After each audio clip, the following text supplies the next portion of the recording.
아멘. 우리 하나님께 영광의 박수 올려드리겠습니다. 시온 찬양대 귀한 찬양 감사합니다. 또 장로님의 귀한 기도 하나님께서 들어 응답하셨을 것입니다. 우리 다시 한 번 더 하나님께 영광의 박수 올려드리겠습니다. 할렐루야. 오늘도 주님께서 주신 은혜와 평강이 가득 넘쳐나시길 바라겠습니다. 우리 좌우분들에게 인사하겠습니다. 사랑합니다. 축복합니다. 옆에 분, 앞뒤에 분 한번 손도 한번 잡아주시면서 감사합니다.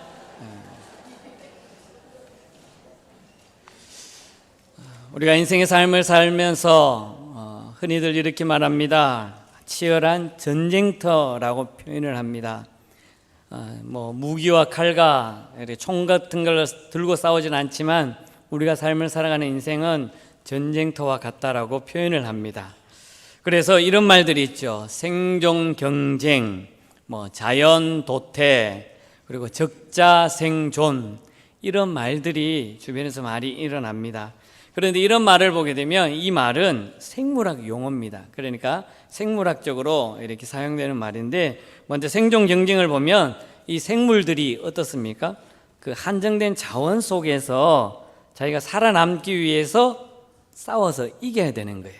어떻게든지 내가 저 동물들과 저런 생물과 자연들에서 짓밟고 내가 살아야 되는 거예요. 이런 뜻을 보면서 생존 경쟁이라고 표현을 합니다. 그리고 이런 말도 있죠. 자연 도태, 자연적으로 점차 도태해 가는 것. 그리고 적자 생존, 삶을 살기 위해서는 강한 것이 살아남고 그렇지 못한 것은 점점 살아간다라는 이러한 표현으로 합니다. 그런데 이것이 단순히 그냥 생물학적 용어로만 끝나는 것이 아니라 이런 말들이 우리가 삶을 살아가고 있는 인생의 삶에서도 그대로 적용된다는 것을 볼 수 있는 것이죠. 생존 경쟁, 각자 삶을 살아가면서 상대방과의 관계에서 내가 어떻게든지 저 사람을 짓밟고 올라가야 되는 거예요. 어떻게든지 한 계단 저 사람보다 높아지려고 하는 그러한 삶 속의 삶을 살아갑니다. 힘이 없고 약한 자들은 저절로 자연적으로 도태해버립니다. 심지어 적자 생존을 위해서 강한 자가 살아남기 위해서 약한 자를 짓밟고 올라서야 되는 것이 이 사회의 모습이라는 것입니다. 이러한 모습을 보게 되면 국제 간의 관계에서도 일어나는 모습들을 볼 수 있는 것이죠. 우리가 잘 알듯이 지금도 전쟁으로 힘들어하는 우크라이나와 러시아 전쟁은 거의 이제 약 3년이 되어 갑니다. 내년 초만 되면 3년 동안 전쟁을 합니다. 이 전쟁의 아픔이 그 누구보다도 잘 아는 우리 민족 아니겠습니까? 우리 민족도 전쟁으로 인해서 3년 이상 되는 그 시간 동안 많은 사람들이 죽고 많은 검들이 패하고 심지어 남북으로 갈라지는 그 동족의 아픔을 우리가 경험했습니다. 우크라이나와 러시아 전쟁도 마찬가지입니다. 자기의 이익을 위해서, 자기만을 위해서 약하고 또 어린 영혼들은 생각지도 아니하고 그냥 전쟁으로 인해서 모든 것을 차지하려고 하는 인간의 모습들이 보여지고 있는 것이죠. 2022년 2월 24일을 시작으로부터 해서 지금까지 우크라이나와 러시아 전쟁이 정말 피비린내 나는 것처럼 지금도 그대로 전쟁 중에 있다는 것이죠. 여기만 그렇습니까? 이스라엘과 하마스 전쟁은 이제 1년이 다 돼갑니다. 1년 동안 미사일만 쏜 것이만 해도 셀 수도 없는 미사일, 폭탄 이런 것들로 인해서 그 작은 땅덩어리에 온갖 피비린내가 들어치고 많은 사람들이 죽고 어린 생명까지 잃어버리고 갈 데가 없어서 어디로 가야 될지 모르는 그런 상황 속에 지금도 전쟁 중에 있다는 것입니다. 이런 일들이 왜 일어나겠습니까? 인간의 삶을 살면서 그저 자기만을 위한 삶, 자기 나라만을 위한 삶, 자기 중심적인 삶을 살아가고 있는 것이 아니겠습니까? 앞으로 장차 인류가 멸망한다면 100이면 100 모두 다 이렇게 말할 겁니다. 이러한 전쟁 때문에 인류는 멸망할 것이다.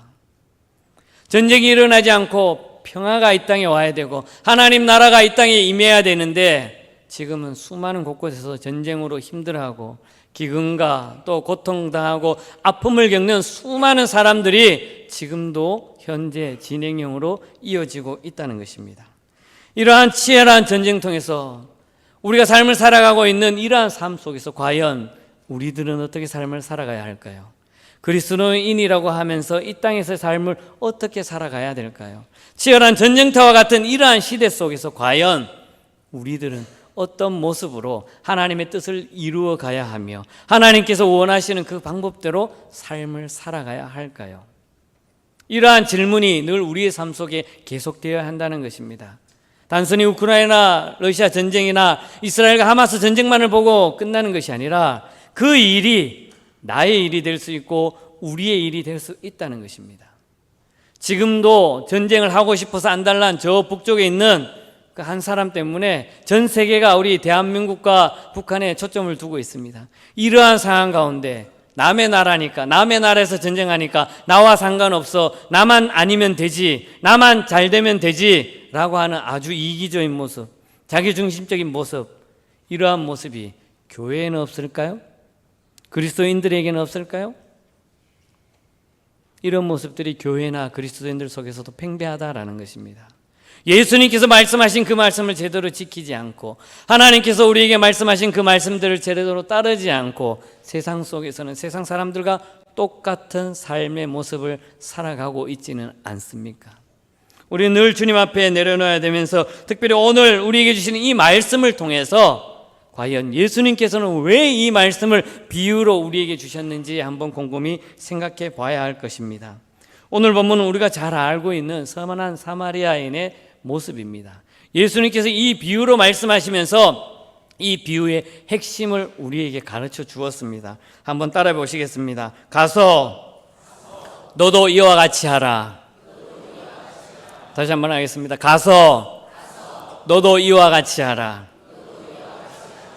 이제는 옆에 분에게 인사합니다. 가서 우리도 이와 같이 합시다. 아멘. 예수님께서 우리에게 가서 너도 이와 같이 하라고 했습니다. 그러면 우리도 가서 우리도 이와 같이 하면 됩니다. 아멘. 그런데요, 쉽지 않아요. 말처럼 쉽지 않다고요. 하나님께서 우리에게 말씀을 그대로 따른다는 것이 정말 간단하면서도 쉬운 것 같은데 현실 속에서는 쉽지 않다는 것입니다. 예수님께서는 이 비유로 말씀하시면서 과연 그리스도인으로서 하나님께서 우리에게 주신 이 말씀을 어떻게 삶을 살아가야 하는지 분명히 말씀하고 있습니다. 즉 받은 사랑을 실천하라입니다. 받은 사랑을 세상 속에서 너도 이와 같이 하라고 말씀하고 있는 것입니다. 할렐루야. 그렇다면 우리가 왜 받은 사랑을 실천해야 될까요? 여기에 좀 생각을 해보겠습니다. 왜 우리가 받은 사랑을 실천하며 삶을 살아가야 할까요? 첫 번째가 바로 이것입니다. 우리는 하나님의 사랑을 받았기 때문입니다. 그 하나님의 사랑이 너무나 큽니다. 너무나도 큰 그 하나님의 사랑을 받았기 때문에 우리는 받은 사랑을 실천해야 된다는 것입니다. 믿으십니까? 거저 받았습니다. 하나님께서는 우리를 거저 주었어요. 내가 잘나서 준 것도 아니고 내가 능력이 있어서 준 것도 아니고 내가 이 땅에서 많은 것을 가져서 준 것도 아니라는 것이죠. 요한일서 4장 10절부터 11절에 이렇게 말씀합니다. 우리 한번 같이 읽어보겠습니다. 사랑은 여기 있으니 우리가 하나님을 사랑한 것이 아니요 하나님이 우리를 사랑하사 우리 죄를 속하기 위하여 화목 제물로 그 아들을 보내셨습니다. 사랑하는 자들아 하나님이 이같이 우리를 사랑하셨은즉 우리도 서로 사랑하는 것이 마땅하도다. 아멘. 하나님께서 우리를 먼저 사랑했다는 것을 믿으시길 바라겠습니다. 내가 하나님을 먼저 사랑하는 것이 아니라는 거예요. 하나님께서 죽을 수밖에 없는 나를 보시고 나를 지옥으로 갈 수밖에 없는 이 영혼을 하나님께서 사랑해 주셨다라는 것입니다. 그렇기 때문에 하나님께서 나에게 주신 그 사랑을 내가 받았어요. 하나님이, 나는 하나님 사랑 안 했는데 하나님이 먼저 나를 사랑했는 거예요. 그래서 우리가 예수를 믿게 되고 하나님을 믿게 되는 거예요. 그 사랑으로 말미암아 내가 하나님의 자녀가 되었다라는 것입니다. 그렇다면 그 받은 사랑을 당연히 누릴 줄 알아야 한다는 것이에요. 하나님의 사랑을 몰랐을 때는 어떻게 내 마음대로 삶을 살 수 있습니다. 내가 사랑을 모르기 때문에 그냥 삶을 살면 됩니다. 내 생각대로 내 방법대로 삶을 살아가면 됩니다. 그러나 하나님의 그 사랑을 깨달았을 때는, 하나님께서 나에게 주신 사랑을 내가 알게 되었을 때는 내 마음대로 할 수 없다는 거예요. 왜? 하나님의 그 큰 사랑이 너무나도 나에게 있어서 크기 때문에. 내가 그 사랑을 모를 때는 내 중심적인 모습으로 삶을 살았지만 하나님께서 나를 사랑해 주시고 독생성자 예수님을 보내준 것을 내가 알았을 때에는 하나님이 원하시는 삶을 살아가야 되지 않겠습니까? 그것이 바로 사람이에요. 사람. 우리가 주기도문을 드릴 때도 이렇게 기도를 드리죠. 우리가 우리 죄를 사하여 준 것 같이 우리 죄를 사하여 주옵시고, 하나님께서 나의 죄를 사하여 준 것 같이 세상 속의 삶을 살아가면서 모든 죄를 보면서 정죄할 수가 없다는 거예요. 내가 누구를 평가할 수 없다는 것입니다. 그 평가는 오로지 하나님 한 분밖에 할 수 없습니다. 내가 누구를 평가하겠습니까? 내가 이 세상을 어떻게 평가하겠습니까? 내가 이 땅의 만물을 창조했습니까? 아니잖아요. 나도 하나의 피조물인데 내가 누구를 어떻다 저렇다 평가할 권리가 어디 있겠습니까? 예수님께서는 나보다 남을 낫게 여기라 했는데 그것은 당연히 하나님께서 평가하는 거예요. 내가 평가하는 게 아니라는 것입니다. 이 말씀이 얼마나 중요하면 예수님께서 주기도문을 가르칠 때도 그렇게 가르쳐 주었습니다. 마태복음 6장 14절에서 15절 우리 한번 같이 읽어볼까요? 너희가 사람의 잘못을 용서하면 너희 하늘 아버지께서도 너희 잘못을 용서하시려니와 너희가 사람의 잘못을 용서하지 아니하면 너희 아버지께서도 너희 잘못을 용서하지 아니하시리라. 우리가 평가할 수 없다는 것입니다. 이 땅의 모든 것을 보면서 그 누구가 평가할 수 없다는 거예요. 하나님만이 우리를 창조해 주셨고 하나님이 나를 사랑해 주었기 때문에 그 사랑으로 실천하면서 삶을 살면 되지 내가 이렇다 저랬다 평가할 권리가 없다라는 것입니다. 그것은 무엇일까요? 우리의 양심이에요. 우리의 양심이 온전한 사람으로서의 삶을 살게 하는 것이에요. 하나님께서 그래 하나님의 형상대로 만들어 주셨다라는 것입니다. 믿으십니까? 믿어야 돼요. 아멘 좀 해주세요. 우리가 이것을 안 믿으면 하나님의 자녀라고 할 수 없는 거예요. 하나님께서 나를 위하여 왜 독생성자 예수님을 십자가에 못 박게 하셨을까요? 그것은 바로 하나님께서 나를 사랑해 주기 때문에 그렇습니다. 그 사랑으로 내가 지금 살아가고 있는 것을 믿으시길 바라겠습니다. 그 사랑이 없으면 우리는 이 땅에서 존재의 목적이 다 사라지는 거예요. 그렇다면 세상 노래처럼 한순간의 삶을 살면서 노세 젊어서 실컷 놀다 그냥 한평생 살다가 가면 돼요. 그러나 우리는 그런 삶을 사는 것이 아니라는 것입니다. 하나님께서는 독생성자 예수님을 보내주시면서 나를 사랑해 주시고 나를 통해서 이 땅에서 그리스도의 모습으로 소금과 빛의 역할을 감당하며 세상 속에서 하나님의 뜻을 이루어 가라고 하나님께서 나를 사랑해 주는 것을 믿으시길 바라겠습니다. 그 사랑으로 우리가 삶을 살아가야 된다는 것입니다. 그것이 바로 예수를 믿는 그리스도인의 양심이라는 거예요. 세상에 많은 사람들은 요즘 양심이 없는 것 같습니다. 양심 없이 자기 주관대로 삶을 살아갑니다. 양심은 다 드러내놓고 자기 생각대로 삶을 살아갑니다. 자기 생각대로 판단하면서 삶을 살아갑니다. 그런 삶은 그냥 인생에 왔다가 그냥 가는 삶이에요. 그러나 우리는 이 땅에 거저 왔다가 거저 가는 나그네 삶이지만 그 짧은 인생의 삶 속에서 하나님께서 원하시는 그 뜻을 온전히 이루어가야 됨을 믿으시기를 바라겠습니다. 이런 말이 있습니다. 노블리스 오블레제 들어보셨죠? 이 말이 무슨 뜻이냐면 바로 저런 뜻을 가지고 있습니다. 고귀한 지위에 있는 인사들이 상응하는 사회적 도덕적 책무를 진다는 거예요. 예를 들면 내가 정치인이면 정치인답게 그에 맞는 고귀한 지위가 나에게 있습니다. 그렇다면 그에 맞는 삶을 살아가야 되는 것이라는 것이죠. 내가 나라를 지키는 군인이라면 군인답게 그에 맞는 상응하는 삶을 살아가야 되고 그 삶을 사회와 도덕적으로서 삶을 온전히 책임지는 삶을 살아가야 된다는 것입니다. 저라거든 목사로서의 그 삶의 지위와 교회의 지위와 맞게 삶을 살아가는 것이 오블리제 노블리제라는 것입니다. 여러분들은 그리스도인이면 그리스도인답게 세상 속의 삶을 살아가면서 하나님께서 주신 사명을 감당하며 정말 이웃을 내 몸과 같이 사랑하고 하나님을 사랑하고 세상 속에서 희생하며 섬기며 몸된 모습처럼 예수님께서 보여주신 그 모습처럼 닮아가는 것이 우리 그리스도인의 노블리스 오블레제라는 것을 믿으시길 바라겠습니다. 그런데 이것을 외면해 버립니다. 그게 무슨 소리야? 그냥 이 땅의 삶을 살면서 내 마음과 내 뜻대로 내 생각대로 삶을 살면 되지 그것이 무엇이 필요해? 라고 하면서 세상 사람들을 무시해버리고 내가 조금 가졌다 해서 세상 사람들을 다 모멸해버리고 내가 그 사람보다 조금 높다고 해서 상대방을 아예 인간 취급 안 해버리고 그러한 모습들이 우리의 모습 아닌가요? 예수님께서는 이 땅에서 공생의 삶을 살면서 낮고 천한 자들, 가난한 자들, 소외된 자들, 나그네된 자들, 사회 속에서 외면받는 자들을 먼저 예수님께서는 다가가셨습니다. 그들에게 먼저 사랑을 보여주셨다라는 겁니다. 예수님께서 왕으로 태어났지만 왕궁을 먼저 찾아가지 않았습니다. 위대한 사람들을 찾아가지 않았습니다. 세상에 권력 있는 사람들을 찾아가지 않았습니다. 이 땅에 낮고 천한 자부터 먼저 그들에게 예수님의 몸소 사랑을 보여주시면서 하나님께서 자기에게 주신 그 사랑을 몸소 행해 주셨다라는 겁니다. 우리도 마찬가지입니다. 예수님께서 우리에게 너희 원수를 사랑하고 너희를 박해하는 자를 위하여 기도하라고 말씀합니다. 오히려 세상 사람들이 나를 욕할 때, 다른 사람들이 나를 무시하고 욕하고 박해할 때 그 사람을 위해서 기도하는 것이 그리스도인인 것을 믿으시길 바라겠습니다. 이것이 바로 예수님께서 사마리아인의 비유를 말씀해 주면서 강도 만난 자를 사랑하는 그 모습을 몸소 보여주셨는 것입니다. 어떻게 보면 이 사마리아인은 그 쓰러진 강도 만난 사람을 사랑할 필요가 없었어요.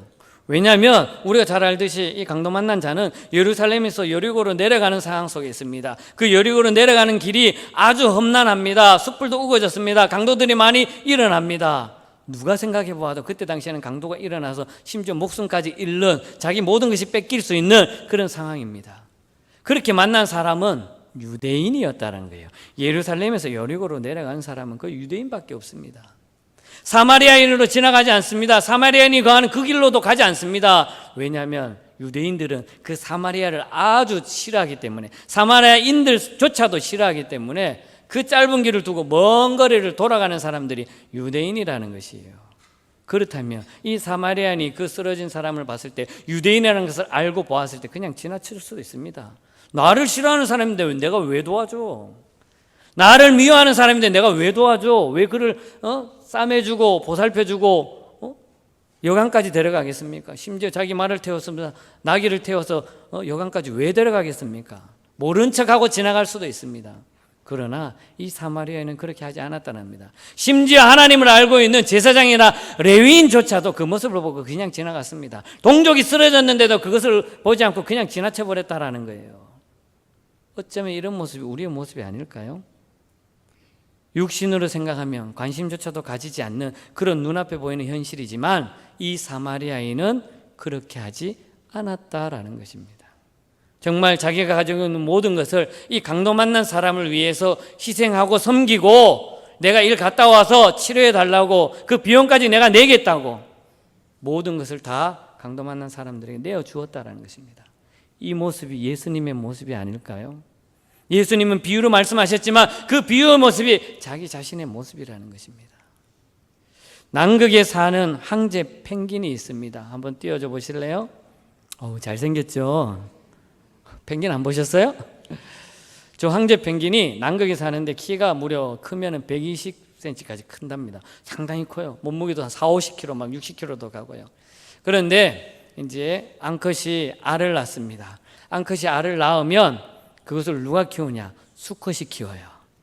암컷이 알을 놓으면 수컷이 자기 발등 위에 알을 놓고 수컷이 자기 배를 감싸서 그 자리에서 가만히 움직이지도 않고 무려 2달 동안 알을 보듬습니다. 그 남극이 얼마나 춥겠습니까? 영하 40도, 영하 60도 찬바람이 부는데도 이 수컷은 알을 위해서 자기를 품습니다. 암컷은 뭐 할까요? 우리가 생각하면 당연히 암컷이 알을 낳았기 때문에 알을 품겠다고 생각하지만 이 암컷은 그 알이 태어나서 새끼가 나오면 먹이를 줄 것을 먹이를 구하러 갑니다. 암컷이 먹이를 구하러 간대요. 그런데 이 암컷이 먹이를 구하러 가면서 단순하게 요 근처에 가는 것이 아니라 심지어 수십 킬로, 아니 수백 킬로, 먼 것은 거의 2,500킬로 되는 그 먼 거리까지 먹이를 구하러 간답니다. 그 먼 길을 얼마나 멀겠습니까? 여러분 펭귄 봤죠? 걷는데도 여러 띠뚱띠뚱 여러분 뒤뚱뒤뚱거리면서 2,500km 갔다 온다고 생각해 보세요. 하루 만에 갔다 올 수 있겠습니까? 단순히 갔다 올겠습니까? 바닷속에서도 들어가서 바다 밑 700m, 800m까지 내려가서 먹이를 구해옵니다. 그러다가 먹이만 잘 구해오면 되겠죠. 그런데 또 다른 펭귄보다 더 강한 동물들이 있잖아요. 심지어 바다포면이 나타나서 그 펭귄을 잡아먹으려 하겠죠. 그런 위기 속에서도 자기가 새끼를 위해서 마음껏 먹이를 해서 뱃속에 가득 담고 이제 돌아오는 거예요. 돌아오다가 바다표면을 만나면 심지어 죽기도 하고 겨우 다쳐서 걸어옵니다. 뒤뚱뒤뚱거리면서 절름발이처럼 해서 걸어옵니다. 심지어 걷다가 힘이 들어서 다리에 힘이 없어서 배로 걷습니다. 배로 걸으면서 자기 부화된 새끼를 위해서 온다는 거예요. 자기 목숨도 잃을 상황 속에 있지만 오로지 자기 새끼만을 위해서 그 먼 거리를 온다는 것이에요. 자기 희생을 감당하면서도. 수컷은 알을 계속 품죠. 태어나도록 만드는 거예요. 그래서 암컷이 오면 교대에서 이제 먹이를 먹으러 간다는 것이죠. 이런 모습이 어떤 모습일까요? 하나님의 사랑의 모습이 아닐까요? 우리를 사랑해서 죽을 수밖에 없는 나를 위해서 이 땅에 오신 것도 말미암아 십자가를 지시면서까지도 하나님의 사랑, 그 사랑을 예수님께서 감당해 준 것을 믿으시기를 바라겠습니다. 그러므로 우리는 하나님의 말씀대로 삶을 살아가야 되고 예수님께서 우리에게 베푸신 그 은혜대로 삶을 살아가야 한다는 것입니다. 요한일서 3장 1절에 이렇게 말씀합니다. 제가 읽겠습니다. 보라, 아버지께서 어떠한 사랑을 우리에게 베푸사 하나님의 자녀라 일컬음을 받게 하셨는가. 우리가 그러하도다 라고 고백하고 있습니다. 우리가 하나님의 사랑을 받았다는 것입니다. 하나님께서 우리에게 베푸신 사랑이 크기 때문에 우리는 하나님의 자녀라는 것입니다. 그렇기 때문에 우리가 받은 사랑을 실천해야 됨을 믿으시기를 바라겠습니다. 하나님께서 나에게 주신 그 은혜를 우리가 당연히 세상 속에서 감당해야 되는 것이 마땅하다라는 것입니다. 내가 가진 것이 많고 내가 잘나서 많고 내가 능력이 있어서 이웃을 사랑하는 것이 아니라는 것이죠. 나에게 많은 것이 있든지 없든지 나에게 능력이 있든지 없든지 내가 하나님의 사랑을 받았기 때문에 그 사랑을 세상 속에서 다른 이웃을 위해서 사랑을 주는 것이 당연하다라는 것을 말씀해 주고 있는 것을 믿으시기를 바라겠습니다. 그런 의미에서 우리 옆에 사람 한번 바라보세요. 손 한번 잡으시고 사랑합니다. 축복합니다.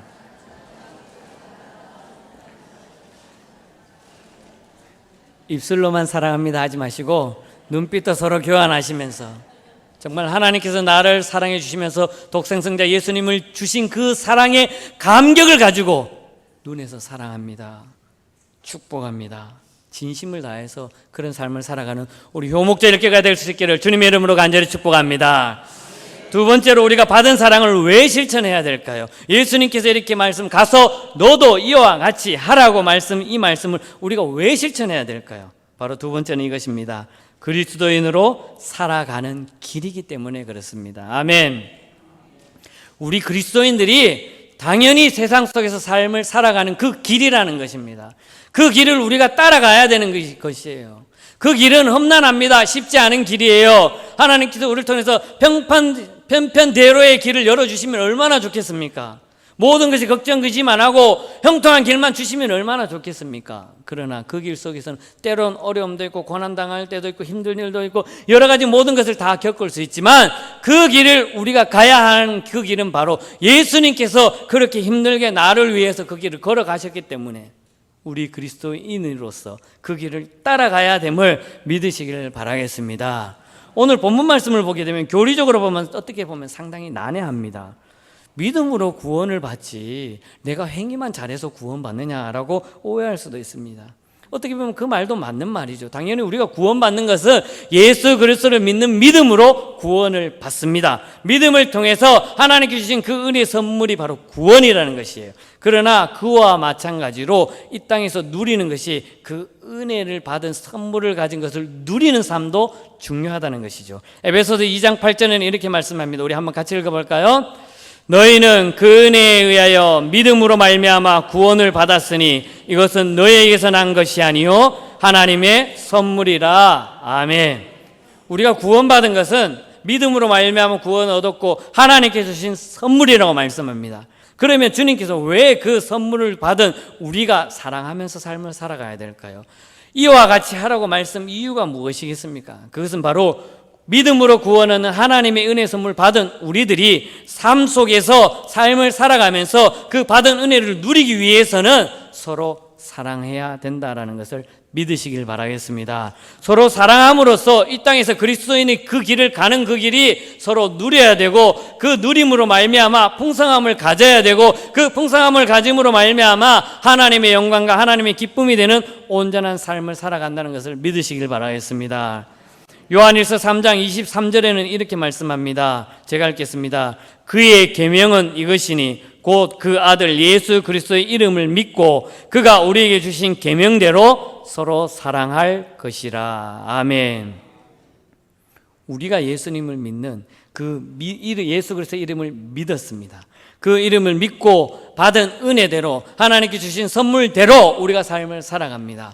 그렇다면 그 삶이 하나님께서 주신 그 계명대로, 하나님께서 주신 말씀대로 내가 이 땅에 사랑하며 삶을 살아가야 한다라는 것입니다. 하나님께서 내게 주신 은혜를 정말 누리고 싶습니까? 온전한 삶을 살아가고 싶습니까? 하나님의 사랑을 받아서 이 땅에서의 행복한 삶을 살아가고 싶습니까? 그렇다면 먼저 사랑하시기 바라겠습니다. 하나님을 먼저 사랑해야 됩니다. 우선적으로는 하나님을 먼저 사랑해야 돼요. 하나님이 나를 사랑한 그 사랑을 알고 하나님을 사랑해야 됩니다. 그리고는 이 땅의 삶을 살아가면서 이웃을 내 몸과 같이 사랑할 수 있는 저와 여러분 될 수 있기를 바라겠습니다. 하나님께서는 소외되고 나약하고 미련하고 세상 속에서 손가락질 받는 그러한 사람들을 사랑했듯이 우리도 그 사람들에게 먼저 사랑해야 된다는 것입니다. 잠언 11장 25절에 이렇게 말씀합니다. 함께 같이 읽습니다. 구제를 좋아하는 자는 풍족하여질 것이요 남을 윤택하게 하는 자는 윤택하여지리라. 아멘. 잠언 28장에 이렇게 말씀합니다. 28장 27절에 이렇게 말씀합니다. 제가 읽겠습니다. 가난한 자를 구제하는 자는 궁핍하지 아니하려니와 못 본 채 하는 자에게는 저주가 많으니라. 아멘. 이 말씀 얼마나 무서운 말씀일까요? 가난한 자를 구제하는 것은 내가 궁핍하지 않는 거예요. 그런데 가난한 자, 세상에서 소외받는 자, 어려움 받는 자, 세상에서 인간 취급받지 못한 자를 보면서 못 본 채 하는 자에게는 저주가 임한다고 말합니다. 이 말은 우리가 깊이 새겨들어야 됩니다. 하나님께서 나를 사랑해 주신 그 사랑이 무엇 때문에 그렇습니까? 이 땅의 삶을 살아가면서 그대로 실천하라는 거예요. 행하라는 겁니다. 내가 너를 위해서 목숨 바친 것처럼 너가 다른 사람을 위해서 목숨은 못 바칠지언정 그를 사랑해 주라는 거예요. 관심을 가져주라는 것입니다. 어쩌면 우리가 다른 사람을 위해서 목숨을 바쳐야 되는 거예요. 왜? 예수님께서 나를 위해 죽으셨기 때문에. 그러나 그런 삶을 우리가 어떻게 살겠습니까? 최고의 사랑이 그 사랑이지 않습니까? 다른 사람을 위해서 내가 목숨 바치는 사랑. 그것은 그 어느 것도 비교할 수 없는 최고의 사랑이에요. 그런데 그것은 쉽지 않습니다. 정말 쉽지 않습니다. 그러나 그렇게 못할지언정 하나님께서 우리를 사랑해 주신 그 사랑, 예수님께서 말씀해 주신 그 사랑, 거저받은 사랑을 행하라는 겁니다. 그들에게 관심을 가져주고 사랑해 주라는 거예요. 이것도 못하면 우리가 어떻게 그리스도인이라고 말할 수 있겠습니까? 예수님께서도 말씀합니다. 주라. 그래야면 너에게 내가 줄 것이니까 먼저 주라는 거예요. 주고 난 다음에 너는 없겠지? 그러나 내가 후히되어 누르고 흔들어 넘치도록 채워주리라. 할렐루야. 하나님께서 이렇게 예수님을 통해서 우리에게 말씀해 주십니다. 바울도 말합니다. 모든 일에 항상 모든 것이 넉넉하여 착한 일을 넘치게 하라고 말합니다. 우리가 삶을 살면서 내가 많이 가져서 베푸는 것이 아닙니다. 내가 없다고 베풀 수 없는 것이 아니라는 거예요. 내가 가지고 있는 작은 것 그 하나만을 가지고라도 베풀 수 있는 믿음의 사람들이 될 수 있기를 바라겠습니다. 무엇보다 실천이 중요하다는 것이죠. 미국의 유명한 소설가 마크 트웨인이 그 마크 트웨인을 보면서 어떤 사람이 이렇게 말했습니다. 나는 성경을 다 알지 못해서 막 야단입니다. 답답합니다. 막 이렇게 말했어요. 그러니까 이 트웨인이 뭐라면 나는 내가 알고 있는 성경을 제대로 실천하지 못해서 야단입니다. 행하지 못해서 답답합니다. 라고 이렇게 대답했다는 것이죠. 무슨 말씀입니까? 내가 아무리 머릿속으로 많이 알고 있어도 마음속으로 느끼지 못하고 행동을 행하지 못하면 아무리 많이 알고 있어도 그건 아는 것이 아니죠. 단 하나만을 알고 있어도 내 가슴속에 느끼는 감동으로 세상에서 그대로 행하면 그것은 하나님께서 그 뜻을 나를 통해서 이루어 간다는 것을 믿으시길 바라겠습니다. 선진국 일부 나라에 제노비스 법이라는 것이 있습니다. 이 제노비스 법이 미국에서부터 시작해서 전 세계적으로 영향을 끼쳤는데, 한편으로 이 법이 어떻게 보면 선한 사마리아인의 법이라고 말하는 거예요. 이 법이 무슨 법이냐면, 위험에 처한 사람을 구조할 수 있음에도 불구하고 외면해 버립니다. 그리고 제3자일지라도 만약에 외면했으면 그 상황을 목격했는데 왜 구조하지 않았느냐라고 하는 처벌을 해줄 수 있는 법이래요. 이 법이 제노비스 법이라는 거예요. 이 법이 어디서부터 시작됐냐면, 미국에 있어서 1964년 3월 13일에 미국의 뉴욕 거리의 어느 밤거리에서 28살의 키티 제노비스라는 여성이 길을 가고 있는데 괴한을 만납니다. 강도를 만납니다. 강도를 만나서 칼에 찔립니다. 처음에 칼에 찔림을 받고 이 여인이 비명을 치면서 도움을 요청하죠. 사람을 살려달라고 막 외칩니다. 그런데 그 상황 속에서 주변의 사람들이 봐요. 무려 30명이 넘는 사람들이 그 상황을 목격했다는 거예요. 그런데도 아무도 안 나와 봅니다. 심지어 그 칼에 찔러서 소리치는 그 여인을 보면서도 어느 누구 한 사람도 911에 신고하지 않았다는 것이에요. 그저 그냥 보기만 했는 거예요.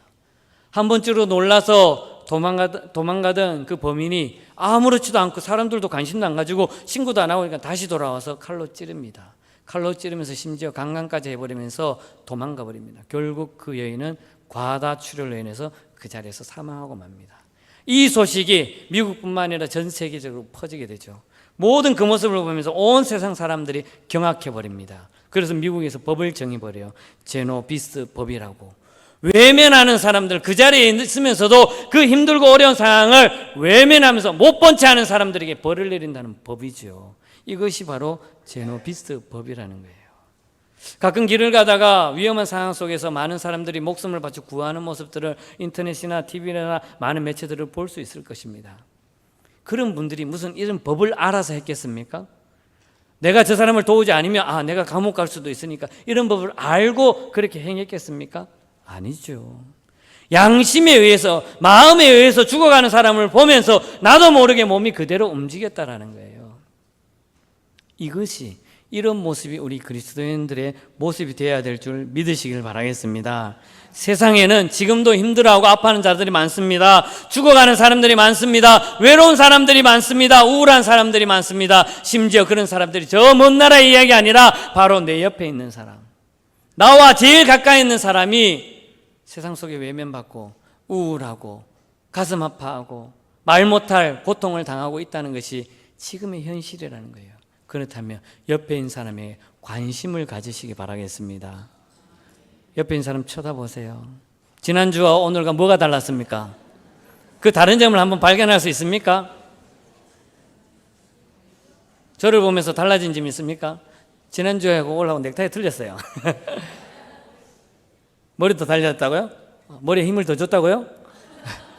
예, 관심을 가지시기 바라겠습니다.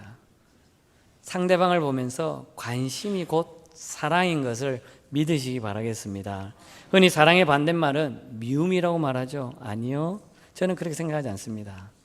사랑의 반대말은 무관심이에요. 왜 그럴까요? 미워하면 미워하는 그 사람이 머릿속에 있고요, 그 사람이 여기 담겨져 있어요.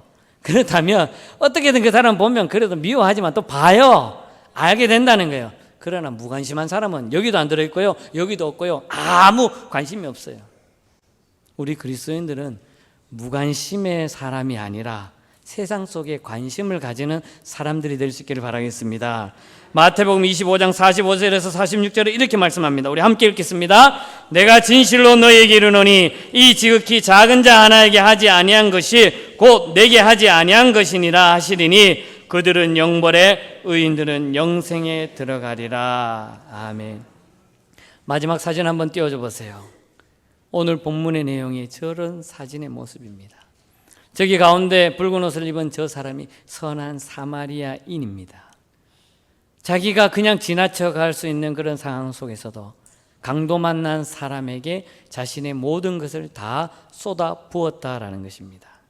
예수 그리스도께서 이 땅에 오시면서 강도 만난 나를 위하여, 죽을 수밖에 없는 나를 위하여 살려주시고 여간에도 가져주시고 보듬어 주시고 상처받은 곳에 싸매 주시고 아파하는 그 마음을 치료해 주신 분이 바로 예수님인 것을 믿으시기 바라겠습니다. 그렇기 때문에 거저 받은 그 사랑을 세상 속에서도 우리가 그저 사랑할 줄 아는 믿음의 사람들이 될 수 있기를 바라겠습니다. 예수님께서 말씀하신 가서 너희도 이와 같이 하라고 하신 이 말씀을 온전히 이루며 하나님의 기쁨과 즐거움이 되며 온전히 주의 영광만을 위해서 삶을 살아가는 저와 여러분 우리 효목제일교회가 될 수 있기를 주님의 이름으로 간절히 축복합니다.